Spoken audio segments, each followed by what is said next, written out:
Ooh, thanks for clicking on Just Beast. I'm your trainer, Jasper Bravo, and today we are training our back. If you're somebody who wants to have an awesome V-taper back, this is the video for you. By the way, I don't know if you can notice this, but I'm noticing we have some awesome back here, but as always, there's always that part of the body, however good it is, there's always that part of the body that we want to improve. And currently, back is just that part. I want to improve my back. By the way, I know you can look at it and it seems big, but according to my critics, they tell me my back is not big enough. So what we always do is you need to be so good that your critics can't talk anymore. So you can argue with the critics all you want. You can say, oh, my back is good and all that, but if they can argue against it, it means it's not good enough. We want to shut them up, and this is going to be the video for that week. Are training our back more frequently just to make them grow. And right now, we start always with the warm-up, and we warm up using push-ups. Somebody will wondering why we warm up and push-up, yet push-up is not a back workout. Simple mathematics. We are training the same joints. The same joints which are involved in the movement are the same joints which are involved in the back workout. That's why. So as we start the workout, it's going to be an awesome one, it's going to be an epic one, and it's going to be a quick short one. Remember, this is going to be a workout that has no serious type of rowing, because we have that injury on our back and we have to do things that allow us not to get hurt any further. And that's why we're starting with this workout. This one is mainly for lats. It's a very awesome workout, by the way. If you've never done it, you should try it. It is like a cable lat pull down, but from the side.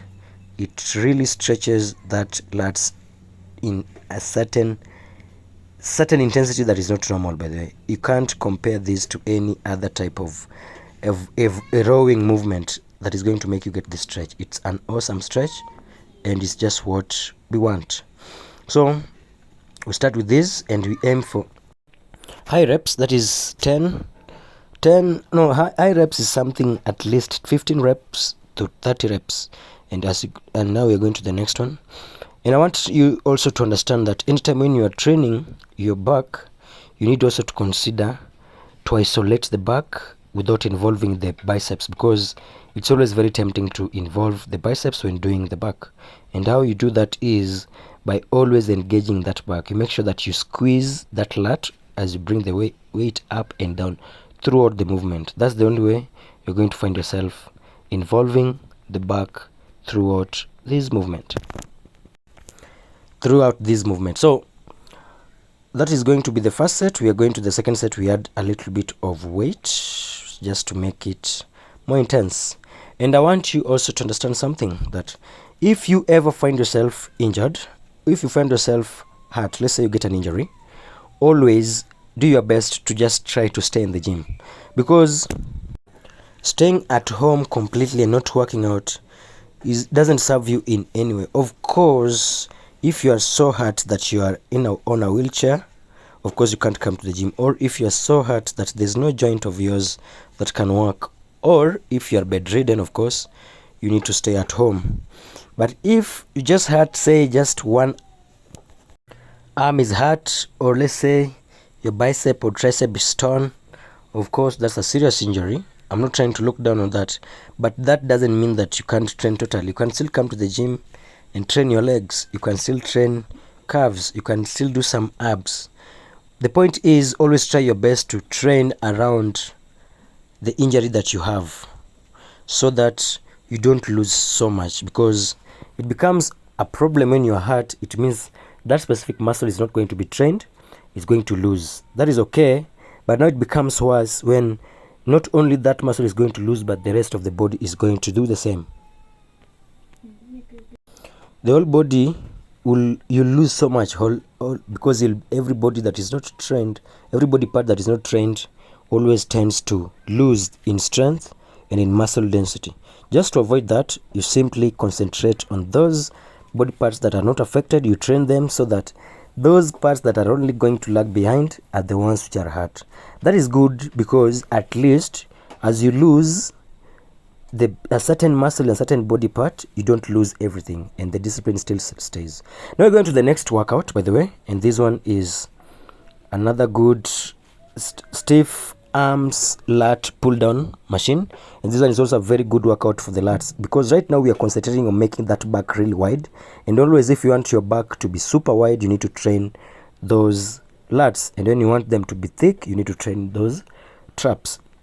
All right, now since this is what we're concentrating on, because we want that V taper shape, we have to make this movement count, and as you can notice, it stretches the quads all the way, I mean the lats all the way up, and then we superset it with some shrugs just to make sure that we hit the thickness of the back, that is to hit that traps, because as far as you know, we are working on the width of the back, we also are not supposed to forget to work on the thickness at the same time, because you don't want to forgo that part. So that's why we're doing that. And as I was explaining to you, I need you to understand that another reason why you just don't want to stop going to the gym completely when you get injured is because that momentum that you build when you go to the gym will die off the moment you stop going.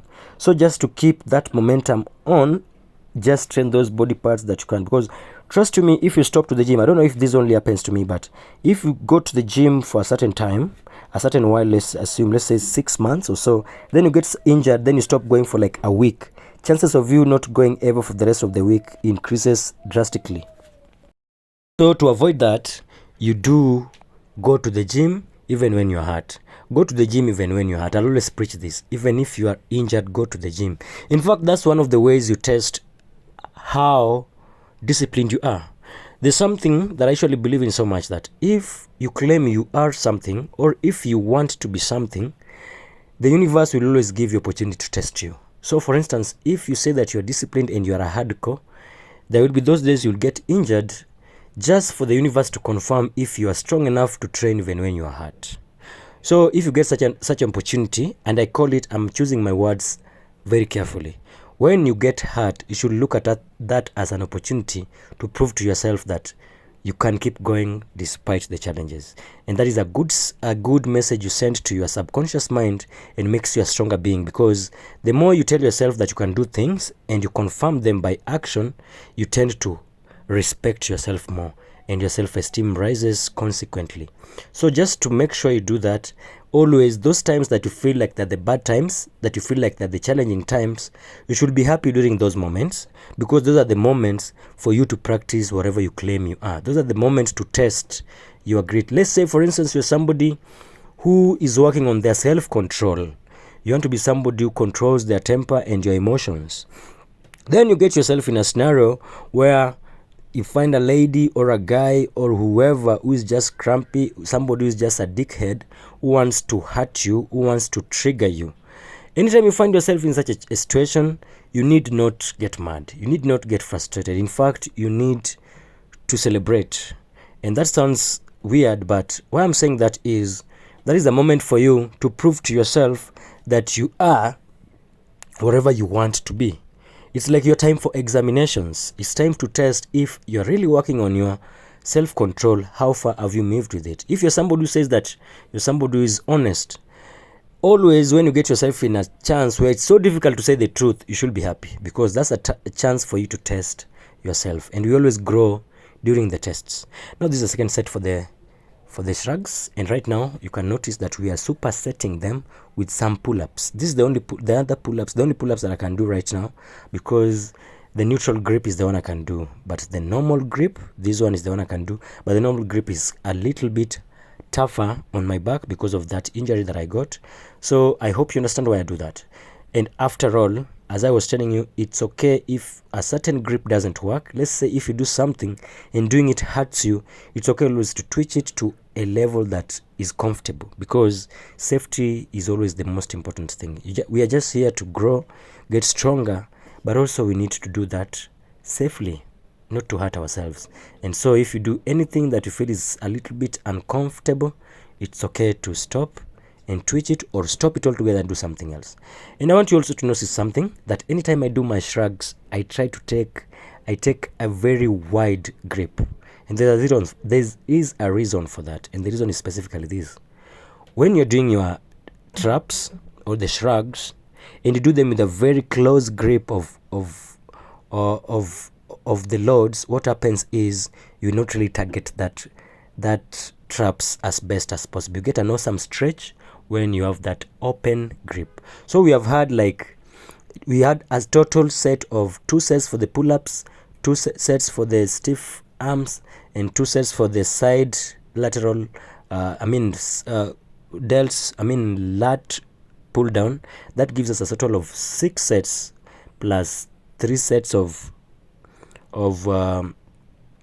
shrugs. So it means we did a total of 8 sets. That is more than enough for back workout.